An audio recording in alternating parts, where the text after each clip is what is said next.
You'd be hard-pressed to recognize them as on the same team with all the sniping, but that is the picture before us of the federal Conservative leadership race. 6 in all have lined up to present their case as best choice to lead the party into the next election. Will they tack even further to the right? Hello and welcome to Unpublished TV. I'm Ed Hand. It's been a bare-knuckle brawl in 2 debates so far. The party reports a record 600,000 memberships sold, giving those people a say in who will capture the leadership. First to declare was Carleton MP Pierre Poilievre, who has grabbed the most attention and support, but it's a long campaign, with the vote not coming until September 10th in Ottawa. Our Unpublished Vote question asked you, which candidate will the Conservatives select? Pierre Poilievre, Charest, Leslyn Lewis, Patrick Brown, Roman Baber, or Scott Aitchison. And overwhelmingly, Pierre Poilievre, just over 83% of our viewers supported him. Patrick Brown was second at 5.19, followed by Charest, Roman Baber, Leslyn Lewis, and nobody voted for Scott Aitchison. However you're watching and listening to our show, whether through our social media channels on Facebook, Twitter, and YouTube, or podcast channels, iTunes, Google Play, Spotify, iHeartRadio, and more, I'd like to remind you, you can still cast your vote on this topic at unpublished.vote and then email your MP to tell them why. Joining us to discuss the Tory leadership race, Warren Kinsella, political commentator and former advisor to Prime Minister Pierre Chretien. Laurie Tumbull is the director in the School of Public Administration at Dalhousie University. Christine de Clercy is a professor in political science at Western University. Mario Canseco is the president of Research Co. And Rick Peterson is the co-founder of Center Ice Conservatives. And I thank you all for joining us. And Laurie, it's going to be a long campaign. There's no voting until September. Does it matter, or would Poilievre's camp have preferred a shorter campaign? I think they would have preferred a shorter campaign because he's been the front runner the whole time. And there's a sense that he had a pretty big command of what the party was in the outset, and he's got lots of caucus support, and he seems to have this real front runner status that he's trying to carry through now. Because I think because the race is so long, you can see the other candidates trying to slow down his lead. And so in the leadership debates, for instance, I wouldn't say the candidates all sort of held hands and ran at him, but they did all sort of pile up on his approach to financial policy, monetary policy, Bank of Canada kind of stuff. Like, the other candidates are really trying to expose what they think are weak points in his argument. And I think what they're really trying to do is make this look like not a foregone conclusion. He's coming out hot with the I've signed up half the world kind of stuff and trying to make it look like I've signed up so many people that the other candidates don't really have a shot.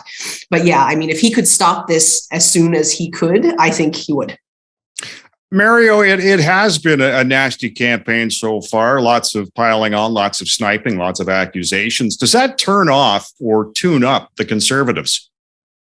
I guess it depends on how the rest of the world reacts to this. Internal races can be quite complicated, and you are bound to have some situations where people are dissatisfied with what the other one is saying.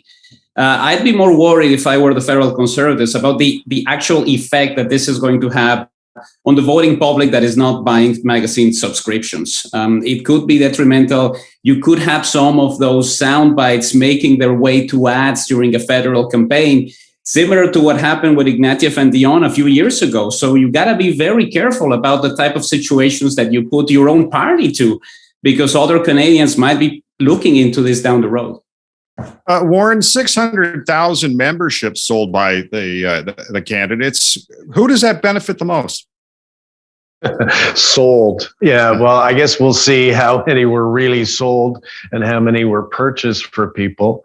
I mean, if it's real, it's an extraordinary achievement. I don't think Trudeau actually got this many members when he was giving memberships away a few years ago in the Liberal Party. So, hats off to them.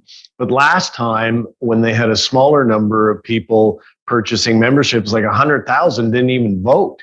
So there's a big difference between selling a membership and getting people to participate.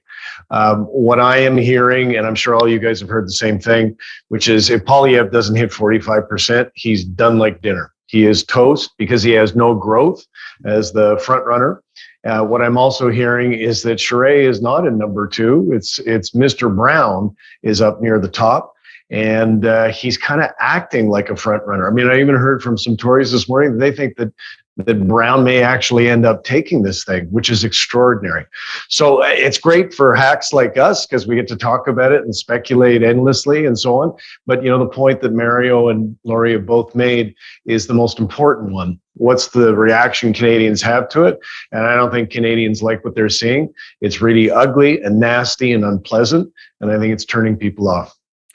Christine, the French language debate found several of those candidates lacking in the language. Does that matter to Quebecers? And how do you see bilingualism playing a part in the campaign? Well, the question of bilingualism is sort of a historical issue within Conservative Party leadership contests. So in this respect, this contest is much in line with precedent. Obviously, if the Conservatives hope to create the sort of large pan-national coalition that Mr. Mulroney created, they need to do better in Quebec. And so definitely, as usual, one's capacity in French and English matters in this contest. Rick, your group's trying to point the ship back to the middle. It's center-right Conservatives. But do Conservatives want to go there? Take another step back. I was a candidate in the 2017 race, and in the 2020 race was in the second round. We just fell 200 membership sales short of me being on the final ballot. There's the fog of war going out there, Ed, right now. 60% of the membership sold will probably end up being converted into votes. There's a lot of work. Who's got the best ground game? And I just listening to some of the feedback so far. Even if Pierre doesn't get 45% on the first round, he will have up-ballot support from Leslyn Lewis people, probably have some up-ballot support from Roman Baber's people. And on the other side, though, you've got another dichotomy where you've got three solid centrist candidates, to come back to your opening question, in Jean Charest and in Patrick Brown and in Scott Aitchison. Scott Aitchison has been the surprise on this campaign. Very strong on policy, seems to be an adult in the room when things are going offside. His votes, his second place votes, are going to be very strong. So I would say, don't worry too much about what you're hearing from pundits and everybody else out there. The ground game is what counts, who can convert. Keep in mind that if you look at 2017 and you look at the votes in 2017, the front runner there didn't end up winning. And a lot of people that you thought who would do better didn't. Lisa Raitt maybe would have been one. And then if you look at Brad Trost ended up in fourth place through the strength of his ground game as well, too. So it's jump ball, too early to tell. Big question is who's got the strongest ground game.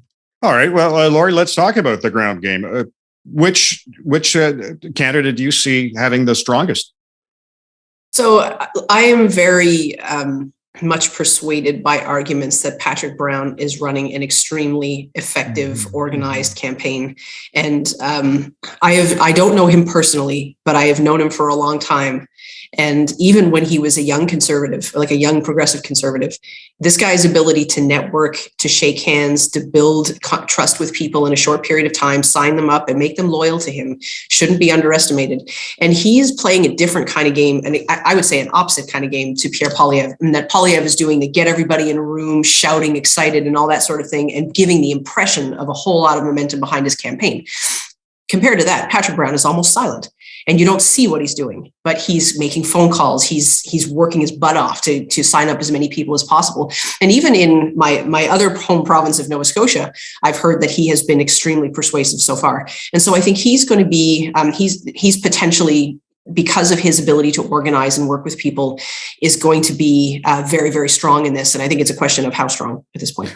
All right. Well, Warren, obviously you've been in these leadership campaigns in the past talking about a strong ground game. Which candidate do you see having a strong one?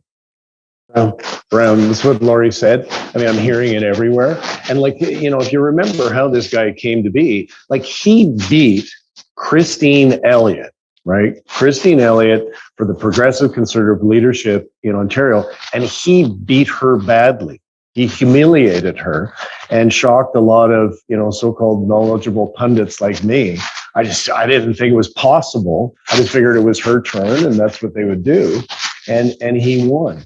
So this guy has a very impressive organizational ability. Obviously, he's got some issues in the past. Looks like he's dealt with those to the satisfaction of conservative delegates and conservative voters. So I think he is the one to watch right now. And that's why I think you see Poilievre, like Poilievre's campaign spokesperson, this Jenny Byrne person, calling Brown repeatedly, calling him a liar, just flat out saying he's a liar last week. You know, that's not the behavior of a campaign that's full of confidence. That's the behavior of a campaign that's a little bit spooked. And I think they're spooked by this guy because I think he's on the move. Christine, following up on Patrick Brown and the ground game, is it, we know his previous experience, but we talk about him being the mayor of Brampton. We're talking about the 905. And in particular, if you want to win in Ontario, you've got to get a lot of the 905. Is that what's sort of keeping the air under his wings? Well, I think, as has been mentioned by my colleagues here, Mr. Brown is a formidable organizer, and he is simply really a master at strategy. Without knowing the numbers of where he has sold memberships, it's difficult to say at this point exactly where he's gaining momentum. But I will say, I just want to go back to a point that Warren made a few minutes ago. It's not clear to me that Mr. Brown has really gotten beyond the serious allegations that forced his ouster as PC leader here in Ontario. So while we can at this point admire his ground game and his energy and his competitive skills, whether at the end of the day the baggage really has been left behind as his train leaves the station towards the next stop in his political career, I think really is up for debate. What do you think, Mario, in terms of Patrick Brown's ground game? He's got a track record. I think that has to be said. It wasn't easy to do what he did in Ontario, and I think he's trying to recreate something like this.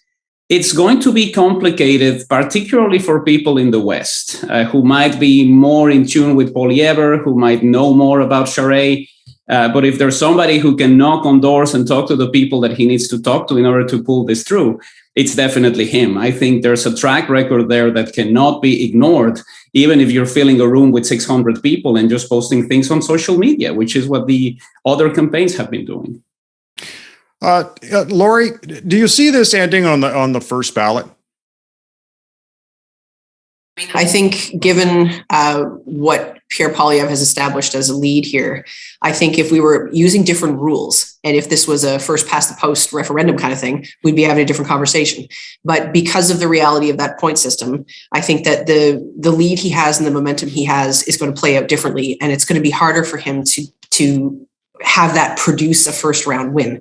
Now, that doesn't mean he's going to crap out on the first ballot either. I don't imagine he's going to get 30%, but he'll do better than that, I think. But I don't think he'll win it on the first ballot. And then, as others have said, it is going to matter what happens when people drop off and what their supporters did down ballot, if people rank down ballot at all.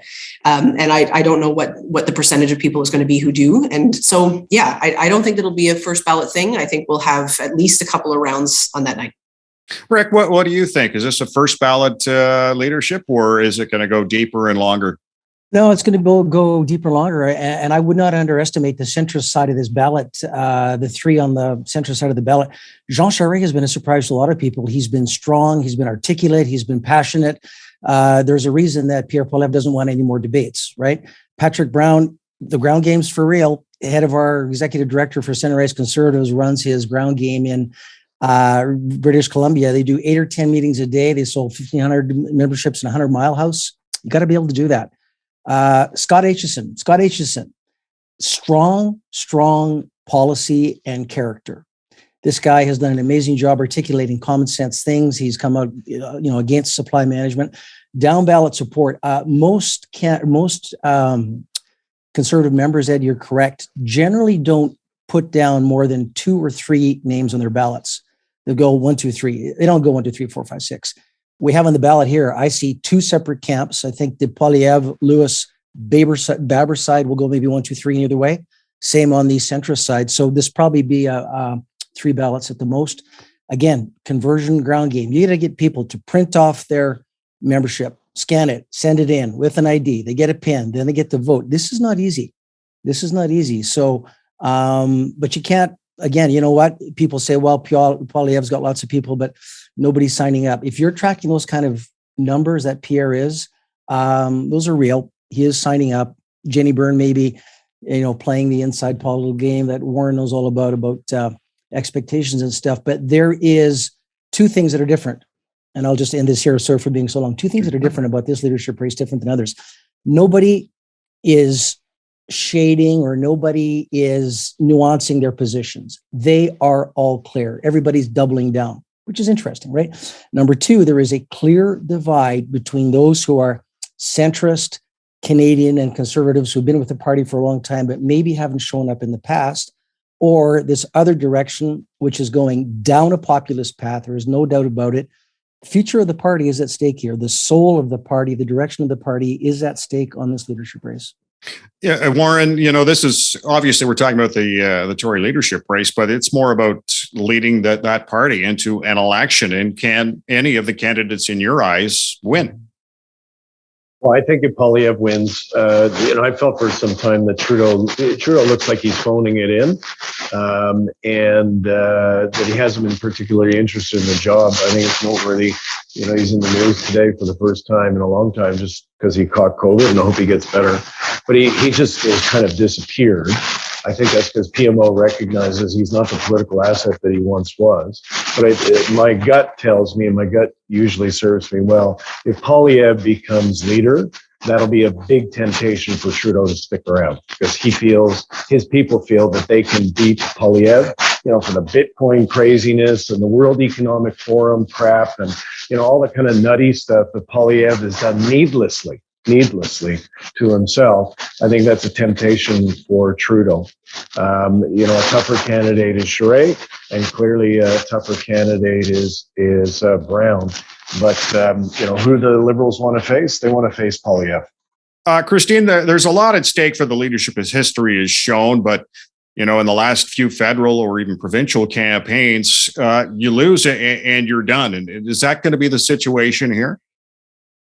Do you mean if Mr. Poilievre loses the next federal election? Yep. Well, I guess it somewhat depends on who he faces and how he loses. If he's beaten, as Warren suggested, by Mr. Trudeau badly, as Mr. O'Toole, the Conservatives felt was, then yes, I expect his tenure will be very short. It's also worth thinking about what happens to the disaffected leadership candidates and the losers after this next round, because Mr. Bernier certainly set an example when he left the Conservative Party after the last round and set up his own party. You have to wonder what happens with Mr. Brown or Mr. Poilievre if they lose. Are they also going to go off and set up their own small but fractious camp? So what happens to losers after serious context is a good question. Rick, what happens to a Conservative Party that is led by Pierre Poilievre, Leslyn Lewis, or Roman Baber? They'll get a shot. They'll get a shot at the election, and if we lose it, that's 0 for 4. If we lose the next election, I believe that's the end of the 2003 coalition of reform and progressive conservatives. And if the Conservative Party goes down to defeat for the 4th consecutive time with a candidate who has a populist bent, it's over. And do you perhaps see down the line that we're going to be looking at the way it was before, a Reforms Party and a Progressive Conservative Party? No, there's people on this, Mario and Warren, in fact, everybody, Christine and Laurie, have a 30,000-foot view of things that probably put it into better perspective than I can offer. But I can say that there is frustration among a lot of long-term supporters of the Conservative Party. The reason that our group exists is because the centrists and the moderates have been too quiet. They haven't made enough noise. They haven't made their voice visible. And it's not about the Conservative Party moving to the center. Most conservatives are centrists. Most conservatives are fiscally responsible, socially progressive. But what we've seen since 2015 is a movement where the loudest and noisiest groups in the Conservative Party are special interest small groups. That doesn't sit well with people in the center. And our group has probably as many blue liberals looking at us going, hey, what are you guys doing? We can't sign up. but we like what you're doing because the federal Liberal Party, and Warren knows this better than I do, has moved to the progressive left under Trudeau. And then now with a NDP alliance, there is a big gaping hole in the center of Canadian politics right now, a big gaping hole which could be, should be, and will be filled by blue Liberals and center right Conservatives if our Conservative Party goes down the populist rabbit hole. Is that what you see, Warren? Absolutely, 100%. Absolutely. Like, I call it the axis of weasels, between Trudeau and Singh. And they go way off to the left. And I thought, well, here you go. The Conservative Party is going to get the memo finally and realize that Trudeau has just vacated the middle. Where Chretien, Turner, and Martin, and, successive Liberal leaders have been. He's vacated it. Here they go. They're going to start moving to the center. And as Rick pointed out, they haven't. Pierre Poilievre, who's their favorite candidate, apparently at the moment, is chasing, Maxime Bernier's vote. And Bernier hasn't won a seat in the House of Commons since he created his cockamamie party. Our politics has gone crazy. Right now, as Rick says, right in the middle, that's where most of the votes are. That's where most Canadians are. There's nobody reaching out to those voters, the centrist, blue Liberal, red Tory, whatever you want to call them. And, and as Mario can tell us, that's how you win elections in Canada. You get that vote, but nobody's speaking to it at the moment. Mario, we might not have an election, a federal election, for 3 years. How does that help or hinder the eventual winner? I think it's all about building bridges. You look at a place like BC, and there's this tendency to look at us as an area of the country that votes Conservative and that usually supported Stephen Harper. And the one party that got more than half of all votes in a federal election was the Canadian Alliance under Stockwell Day in 2000.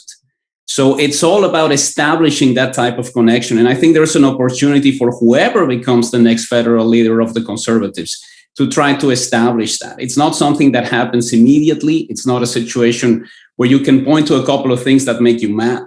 It's really about having that ground game and to talk about things because when the next election is happening. It's been difficult to do that with the minority scenarios that we have right now. But now there's an opportunity to have more time, talk about specific issues, and ultimately make the federal Conservatives appealing to urban voters. Here, the Liberal Party dominates in the areas that are heavily populated, and that is a problem because there's no Conservatives in the places where most of the seats are. Laurie, when we look at the 6 candidates, do you see any of them being able to unite the party if they win? No, I don't. I not at all. I don't think that's. It's not really a fair task to hand a leader anyway, right? I don't think that the question should be, how is the person who wins this going to solve an irreconcilable problem, right? I think there are very meaningful conversations being had around what the direction of the party is. And I don't think that everybody on that ballot is going to see themselves in the end result. And so that says something about where the party is going. And I think that goes back to Rick's comments and to Warren's comments about, why do we have this party system where most Canadians are sitting in the center, but there are no parties to meet them there? That's not how it's supposed to work. We are supposed to have responsiveness between democratic institutions and voters, and we're seeing a gap. And there's a whole bunch of structural, electoral system, all kinds of reasons why that is the case, but that's something that needs to be corrected. But I think if you're talking, even now, for Brown to say, I'm not running if Pierre Poilievre wins, he's trying to be strategic about Pierre Poilievre's chances in GTA and everything else, and that's fine. But he's also saying something about where he sees himself and it not being a reconcilable project, which again goes back to Rick's point about if they go 4-0, this is a sign that the merged Conservatives are not a viable project if there's only one person that can unite them and he's gone now. In Stephen Harper is what you're referring to. Yeah. Now, Christine, I'm wondering, we saw 2 debates already. It's lots of clashing of, not even a lot of ideas, but a lot of clashing words and accusations and such. And it goes a bit to the Patrick Brown comment about if Pierre Poilievre wins, he's not running. But how do any of these people work with the others at the end of what's been said? this is a good question. I mean, on the one hand, leadership contests are always about lots of noise and spectacle and the drama of politics. But these are all experienced politicians. They are all pragmatists. And I think that whomever is chosen leader obviously can't unite a very diverse conservative movement, but they do have a key role to play in managing the divisions. And so it does matter what is the winner's orientation toward unity. Because on the one hand, 4-0 is a terrible problem. On the other hand, the Reform and Alliance experiment demonstrated that divided conservatives cannot win. So once again, the Conservative Party is between a rock and a hard place. I'm not sure how the new leader rectifies this, but it is clear that some unity and some consensus must be forged for the party to continue forward. All right, we just have a couple of minutes left. We'll go around the horn here, and we are a few months out from the vote. But at this point, who do you see winning the Conservative leadership? We'll start with you, Rick. Jean Charest. Jean Charest on the strength of down ballot support from Patrick Brown and Scott Aitchison. Yes. Warren? Justin Trudeau. All right. Lori? This has been my prediction for a while, and I'm sticking with it. Patrick Brown, third ballot. All right. Christine? I'm going to say if the numbers hold, I'm going to put my dime on Poilievre. All right. And Mario?